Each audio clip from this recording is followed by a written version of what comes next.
I'm a cat. My name's Steve.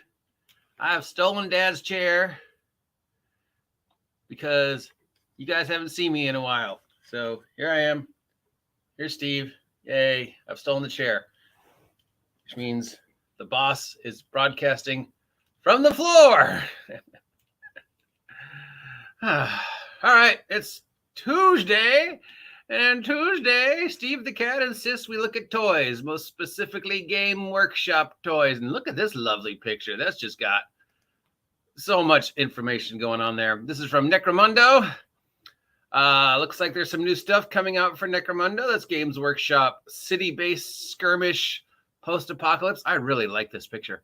Look at this. Two stories today and rumor engines. Now, I haven't said this since last year, so it's a good time to remind you.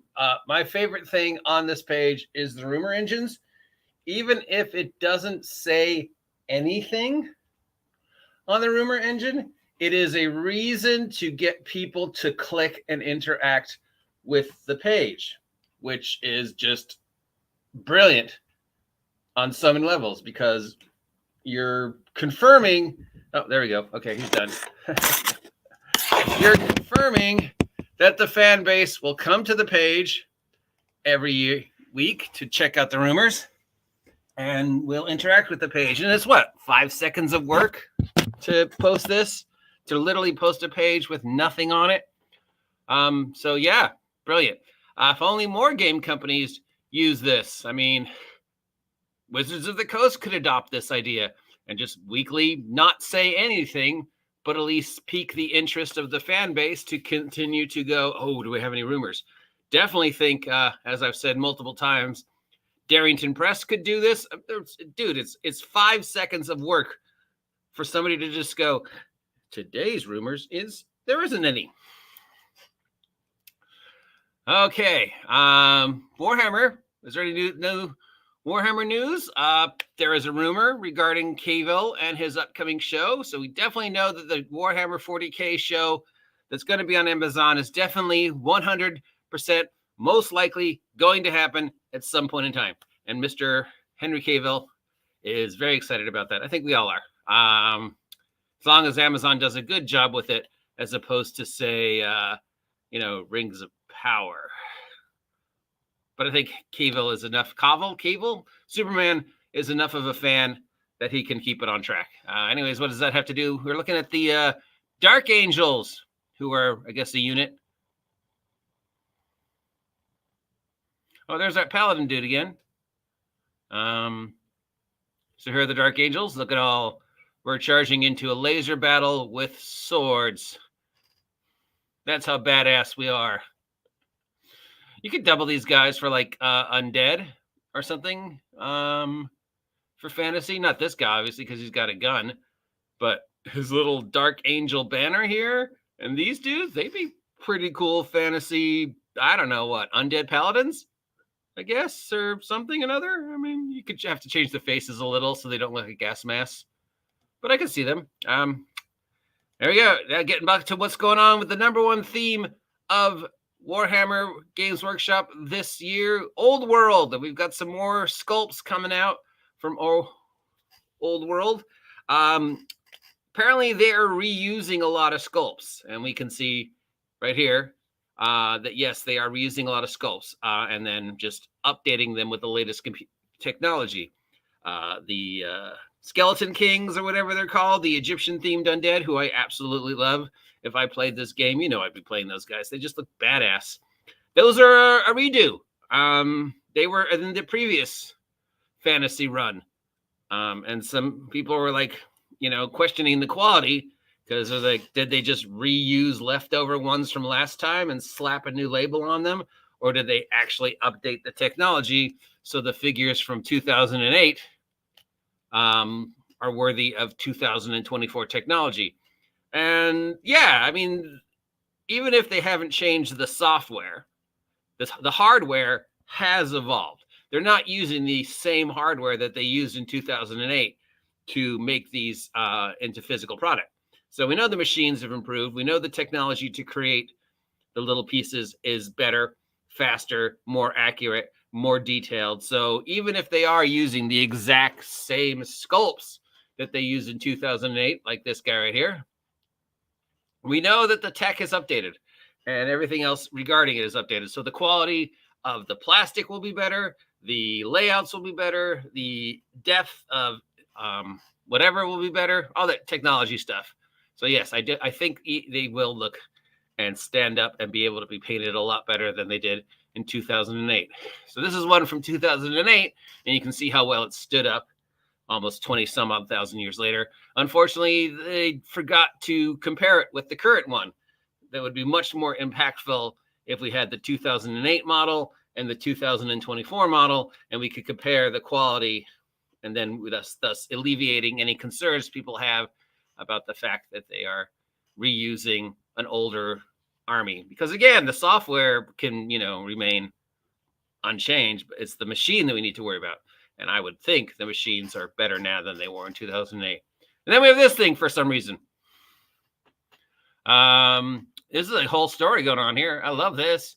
I got a trebuchet in mid fling.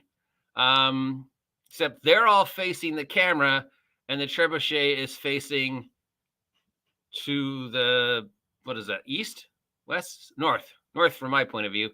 So that kind of ruins the whole point, right? Shouldn't they all be, or at least the guy, this guy should at least be facing the same way as the trebuchet is facing, because I don't know if you can see him, but there right there is the guy with the big old Warhammer. So what you do is you use the winch here to get the trebuchet down. You insert a big, what do you call it? Wood thing to keep the trebuchet in place while you load the ammunition on it. And this guy knocks that thing out, which then causes the trebuchet to reset itself, flinging the rock. So he's just about to, or maybe already has, hit the spike to cause the trebuchet to fling. And yet he's facing away from the trebuchet.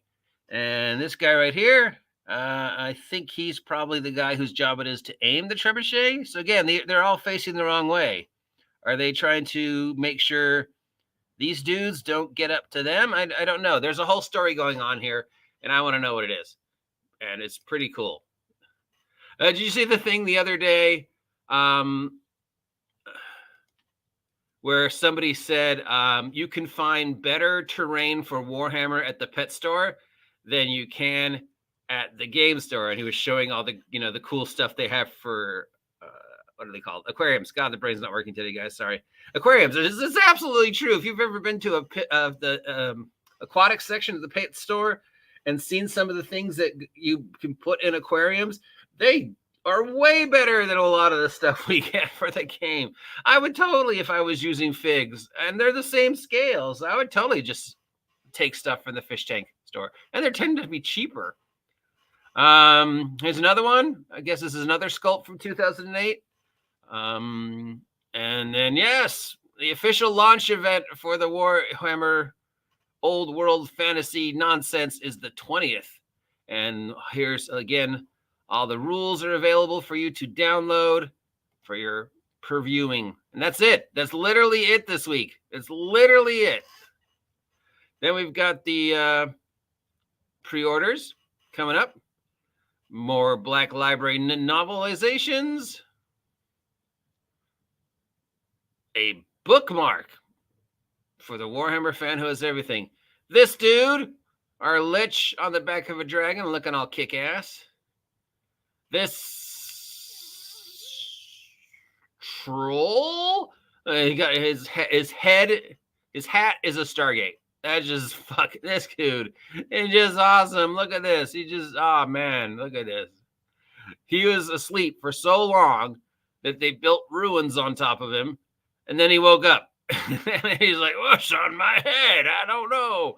And yet he had time to take a giant seashell and strap it to a log to make a mace. So I guess he was underwater when they built the ruins, because giant seashell. So yeah, that shows that he had the time to build this And then but didn't have the time to take this thing off of his head. Anyways, he's fucking awesome.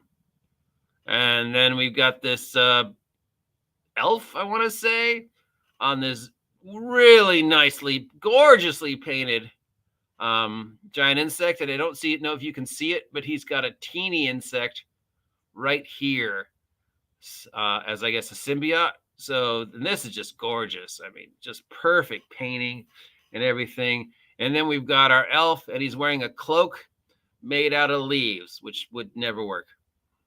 And then Blood Bowl. We've got this awesome looking Minotaur. He could be used for anything. We've got this Ratman Rogue coming down, looking all like, assassin time. Again, pretty freaking awesome. You could use him for fantasy too. And those are all your pre-orders for coming up. And that's literally everything going on in the world of Games Workshop this week. And this guy's just cool. I think this guy's probably the coolest. This guy's just cool. He might be the picture. A lot of good sculpts today. I don't know which one's my favorite. So, yeah. If you are excited about Warhammer the Old World, let me know. If you never want to hear me talk about Games Workshop stuff ever again, let me know. Till next time, I'm the OGGM asking you to like, share, subscribe. Have a great day. Stay warm. And I'll talk to y'all later.